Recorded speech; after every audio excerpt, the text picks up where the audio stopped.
In this video, you're going to learn how to name polynomials. So it's important that we're speaking a common math language and you understand what type of expression is being referred to when we call it by its name. So there's two different factors that come into play when we're going to name polynomials. One of them is its degree, which we're going to talk about first. And the second is the number of terms it has. So when I talk about the degree, I'm talking about the highest exponent of the variable that's in that expression.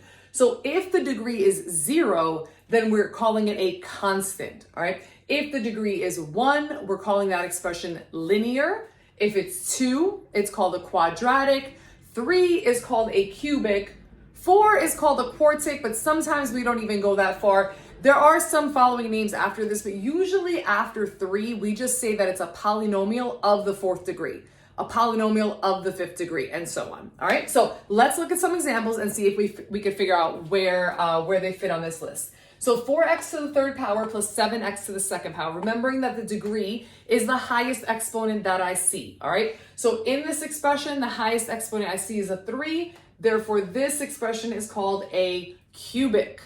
In the second expression, I do not see a variable. Therefore, if I was going to insert a variable here, I'd have to give it a 0 as an exponent because there are no variables in this expression. So x to the 0 power is 1. 1 times 5 is 5. By doing that, I don't change the value of this. So if there is no variable, then it'd be the same thing as having a variable to the 0 power. Therefore, this is a constant. And as a matter of fact, all expressions that are just numbers, 5, 7, 19, 1/2, those are all constants if there is no variable term in it, all right? Moving on, 3x squared minus 4x. The degree here is 2. Therefore, this one is a quadratic. And lastly, 7x to the 4th plus 2x minus 9. The highest exponent I see here is a 4. And therefore, this guy is called a quartic. Now, I didn't put an example of a linear one up here, so let's build one. Linear says that the degree is going to be 1, so that could be something like 7x, right? The highest exponent of the variable is that invisible 1 that's right there. And I can build on this. It could be 7x minus 3. The highest variable of the exponent is still that invisible 1. So this would be a linear example.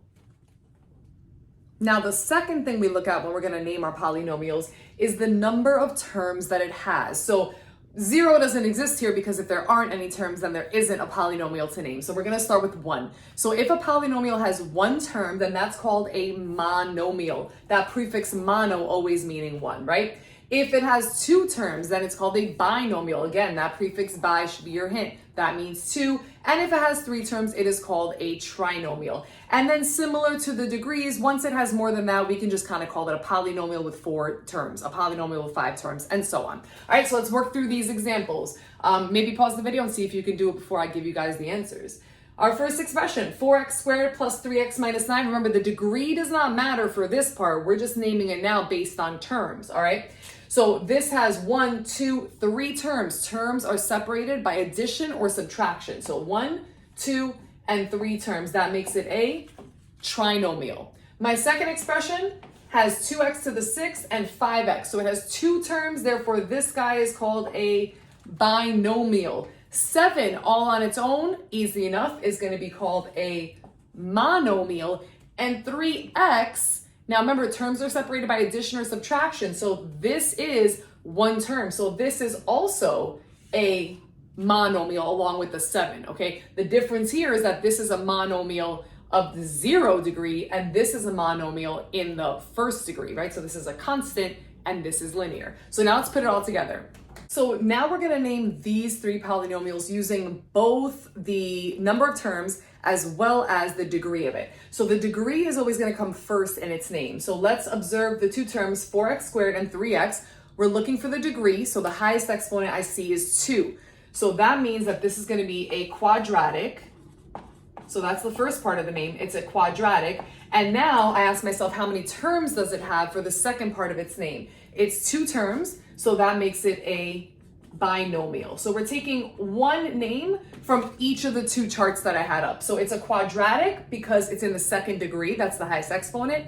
And it's a binomial because it had 2 terms. All right. So same thing with this second one. Let's look for the degree part first. So is it going to be a constant, a linear, a quadratic, a cubic. So looking at the degree, we're looking for the highest exponent. It's a 2 again. So this is also a quadratic.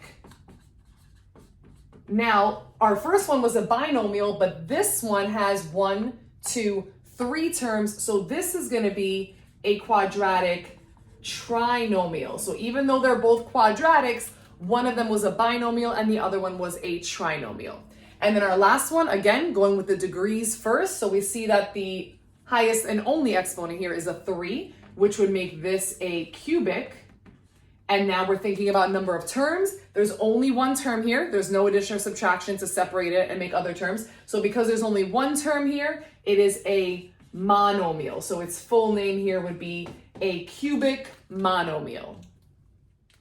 Okay, here's some practice problems for you guys. See if you can go ahead and name these polynomials with 2 names, and the answers will be in the description of the video so that you know if you got them right. Good luck.